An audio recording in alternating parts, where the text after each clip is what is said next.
சங்கீதம் 88 அதிகாரம்.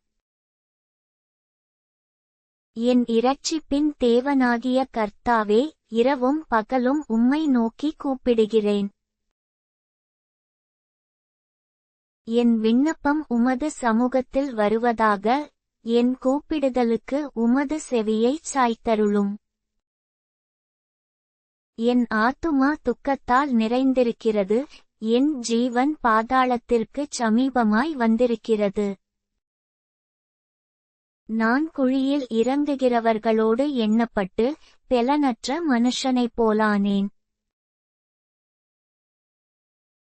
மரித்தவர்களில் ஒருவனைப் போல் நெகிழப்பட்டிருக்கிறேன். நீர் இனி ஒருபோதும் நினையாதபடி, உமது கையால் அறுப்புண்டு போய் பிரேத குழிகளிலே கிடக்கிறவர்களைப் போலானேன்.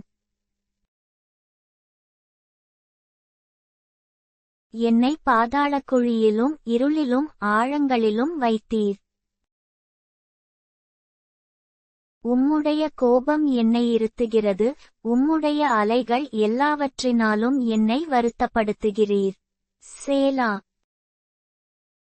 எனக்கு அறிமுகமானவர்களை எனக்கு தூரமாக விலக்கி, அவர்களுக்கு என்னை அருவருப்பாக்கினீர். நான் வெளியே புறப்படக்கூடாதபடிக்கு அடைபட்டிருக்கிறேன். துக்கத்தினால் என் கண் தொய்ந்து போயிற்று. கர்த்தாவே, அனுதினமும் நான் உம்மை நோக்கி கூப்பிட்டு, உமக்கு நேராக என் கைகளை விரிக்கிறேன். மரித்தவர்களுக்கு அதிசயங்களைச் செய்வீரோ? செத்துப்போன வீரர் எழுந்து உம்மை துதிப்பார்களோ? சேலா.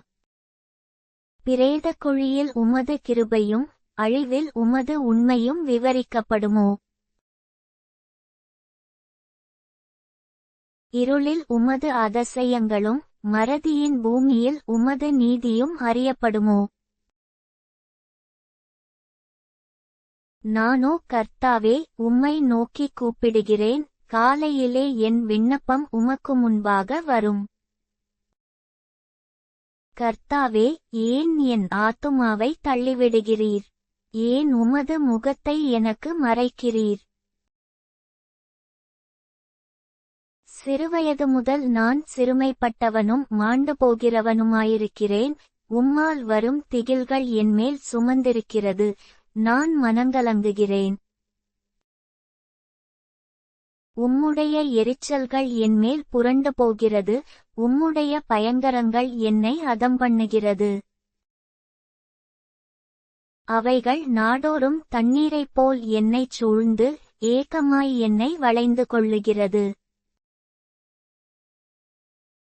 சிநேகிதனையும் தோழனையும் எனக்கு தூரமாக விலக்கினீ, எனக்கு அறிமுகமானவர்கள் மறைந்து போனார்கள்.